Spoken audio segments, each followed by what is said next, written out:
O gol do Corinthians é o Varela, 1,71 m, marcando o Gustavo Henrique com 1,96 m. Isso é uma piada, né? Isso é um erro crasso, pode, né? Mas é coisa antigamente seria multado do salário, né? Tem que tomar uma multa, algum tipo de coisa tem que se fazer. Não é possível. O cara compromete completamente o andamento. O Mauro César não poupou críticas à postura do time. A expulsão do Carrascal foi chamada de imbecilidade imensa, prejudicando todo o planejamento do Felipe Luiz. Jogar 45 minutos com um a menos numa final é fatal. Além disso, o gol perdido pelo Paquetá no final foi classificado como grave, independente do valor da sua contratação. O debate agora é: faltou ritmo ou faltou foco? E para você, quem foi o maior culpado pela perda do título? Comenta aí. Vou com você ainda, Mauro, porque assim, o Flamengo tem 3 derrotas seguidas, algo que não acontecia desde 2023, lá com o Vitor Pereira, que foi aquela sequência Alcas, 2 Flamengo 1, Fluminense 4, aí. Flamengo 1 na final e Maringá 2-0. Já não era o Vitor Pereira. Isso. E aí, nos últimos 3 jogos, foram 6 gols tomados, que também é meio anormal para esse Flamengo que é tão forte defensivamente. Aliás, é engraçado, né? Quando o Flamengo acerta uma jogada ofensiva, aí o mérito é do Rodrigo Caio. Quando toma um gol contra ninguém fala do Rodrigo Caio. Eu acho que o rapaz, ele não é o único responsável pelos acertos, tampouco ele é culpado pelos erros. Mas é engraçado a boa vontade que se tem com o jogador de futebol quando vira auxiliar alguma coisa. Tem um monte de gente trabalhando ali na jogada aérea defensiva ou ofensiva. Ele tem os méritos dele, a responsabilidade dele como qualquer outro. Mas sabe, colam nele só as coisas boas. Ontem, o gol do Corinthians é o Varela, 1,71 m, marcando o Gustavo Henrique com 1,96 m. Isso é uma piada, né? Isso é um erro crasso, né? Que foi cometido. Eu acho que é bem diferente de 2023, que ali você tinha um técnico sendo fritado. Claramente os jogadores fritaram. O Fla-Flu foi uma vergonha. Aquele Fla-Flu ganhou 2-0, mas tomou de 4-1, ninguém jogou. E a derrota do Alcas precede aquela vitória do Fla-Flu com aquela polêmica do Gabigol pós-jogo. Exatamente. Então, assim, era diferente. Agora não tem problema, aparentemente, entre os jogadores e o técnico. Existe, sim, uma inconsequência de alguns jogadores. Já teve o Sr. Plata fazendo atrapalhadas ano passado, expulso na Libertadores, expulso contra o São Paulo, e ontem o Carrascal. Independentemente se usou imagem da televisão, isso é uma outra discussão. O jogador de 27 anos, que jogou, é o 4º país que ele joga, né? Argentina, Colômbia, Rússia e Brasil. Camarada entrar na pilha daquela, largar o braço e dar uma chance do VAR expulsar, isso é de uma imbecilidade imensa. Então, não sei até que ponto eles vão tomar alguma medida, se pode, mas é coisa antigamente seria multado do salário, né? Tem que tomar uma multa, algum tipo de coisa tem que se fazer. Não é possível. O cara compromete completamente o andamento. E eu não acho que faltou coragem no Felipe Luiz para escalar os jogadores, não. Antes de continuarmos, dá aquela moral para o QG do Flamengo. Se ainda não é inscrito, clica no botão vermelho e ativa o sininho. E fundamental, já deixa o like no vídeo. Isso colabora demais com o canal e faz o YouTube entregar nosso conteúdo para mais rubro-negros. Estamos aqui todo dia para trazer o melhor conteúdo para você. O Dorival escalou o time para ganhar. O Felipe Luiz claramente tratou esse jogo como uma sequência da temporada. Eu tenho que dar ritmo para os jogadores e colocou os caras para jogar.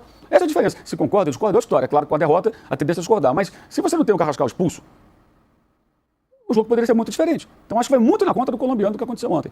E no segundo tempo foi uma bola na trave, o Paquetá deu um gol bizarro no final.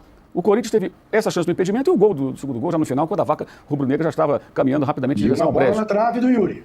Sim, mas não teve tanta chance, Juca, para um time que teve 45 minutos com o homem a mais. Teve muita cera, que é uma característica desse Corinthians. Foi contra o Palmeiras, foi ontem de novo, ficou ali atrás, encolhido defendendo o resultado. Então, se esse rapaz não é expulso, a coisa muda. E aí tem uma grande sacanagem, que é o VAR. Isso é um absurdo.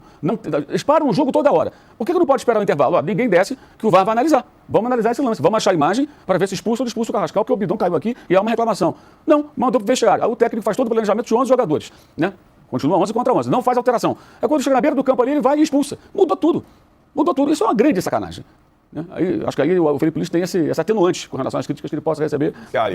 Porque, cara, aí mudou tudo. Ele teria 15 minutos para mudar totalmente a sua... Mas assim, não é a primeira vez. Contra o Corinthians na Copa do Brasil, de 2024, o Bruno Henrique foi expulso. Aí contra o Racing, o Plata foi expulso, todo, caiu na pilha do Marco Rorro. Depois contra o São Paulo, ele deu uma porrada na Arboleda, foi expulso. O jogo que o Flamengo não venceu e estava ali, empatou, quase perdeu e ficou ali brigando com o Palmeiras até o final. Ali tinha muita coisa em jogo. Então são seguidas expulsões que não podem passar como se nada... A culpa é só do VAR, a culpa de alguém, não. A culpa é do jogador. O jogador foi extremamente tolo, para dizer o mínimo.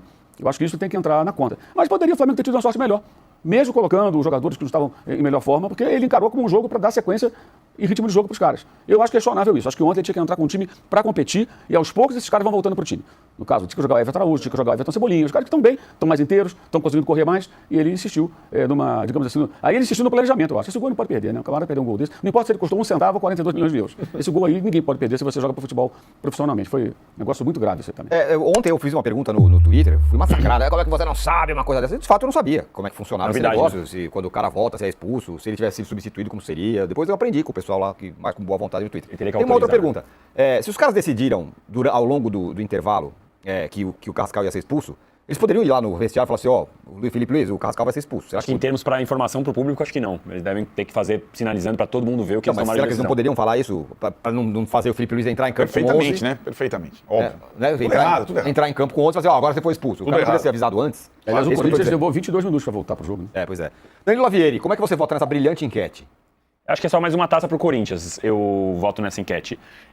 Eu acho que quando a gente vê o Corinthians tratando essas vitórias como algo épico, ela, na verdade, é uma forma de contrastar com toda a falta de profissionalismo que as últimas gestões tratou o Corinthians, né? Então, o Corinthians deve 3 bilhões, o Corinthians não tem dinheiro para contratar o Alisson, o Corinthians não sei o quê, mas é campeão do Paulista, é campeão da Copa do Brasil, é campeão da Supercopa. Então a gente fica fazendo esse contraste sempre e o torcedor tem se aproveitado desse contraste para poder tirar um sarro dos rivais, o que eu acho totalmente justo, né? Quando ganhou do Palmeiras, era o time que ganhou, devia 3 bilhões, eliminou o Corinthians, e agora o time que deve 3 bilhões ganhou do Flamengo. Então eu acho que é um jeito de o corintiano tirar um sarro justo. Aliás, Corinthians e Flamengo se uniram para tirar um sarro do Palmeiras antes, uma coisa que eu nunca tinha visto, os dois disputando um título, e você lembra de um terceiro, que no final acho que até acaba colocando o Palmeiras numa posição que nem deveria. O Corinthians e o Flamengo deviam esquecer o Palmeiras, acabaram tratando o Palmeiras de uma maneira, acho que até que exaltaram o Palmeiras na rivalidade com eles.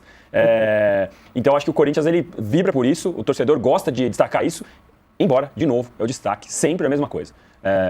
O Corinthians realmente está devendo 3 bilhões, o Corinthians teve a questão do Alisson, mas o Corinthians tem um time que deveria fazer uma temporada mais regular e não ficar com esses brilhos de Copa. Agora é muito difícil a gente falar isso, né? Pô, em 10 meses, 3 taças, tá falando o quê? Mas a gente vai ver como vai ser o brasileiro. Já começou do jeito que começou, perdendo pro Bahia. Fora de casa, mas né, não deveria ter jogado daquela forma, aquela atrapalhada da zaga, que é muito claro que era falta de concentração, coisa que não acontece nesse tipo de jogo, sem contar o jeito que o Corinthians sabe amarrar o jogo quando está ganhando, especialmente em mata-mata. Em termos do Flamengo, eu até entendo realmente se o Felipe Luiz fez o planejamento, mas no final, quando o Flamengo estava ali tentando, o Felipe Luiz teve uma cena que ele se caiu, ele ficou quase comeu o gramado, que foi o gol do Paquetá. Então, claro que ele tentou levar como mais uma partida para dar sequência no ritmo de jogo, mas também não achou normal ter perdido do jeito que perdeu. E até os jogadores do Flamengo, depois, né, o Rossi deu uma longa entrevista, aliás, para a Globo e tal, falando que não era aquilo que eles queriam, que era mais uma taça que eles perderam, mas que só campeão estava ali. Enfim, eu também acho que o erro foi na escalação do caso do Arrascaeta e do Jorginho, porque eles claramente não tinham ritmo nenhum para um jogo desse, em que a gente sabia já que o Corinthians vinha dessa forma, de uma forma sempre viril, né, que o Corinthians joga mata-mata. E um último destaque aqui, eu fico impressionado como o Pulgar é um jogador violento. É impressionante. Ontem ele deu uma no Memphis, um negócio absurdo, só que ele sabe bater do jeito certo. Ele bate de um jeito que o árbitro olha e fala, não tem nem o que fazer. Mas ele sobe com o antebraço, com o cotovelo, deu no Memphis no meio, um negócio assim impressionante. E jogo após jogo, o Pulgar tá sempre fazendo isso, mas enfim, faz parte. E para eu saber quem são os verdadeiros rubro-negros que ficaram comigo até o final, lanço o desafio. Comenta aqui embaixo, Mengão.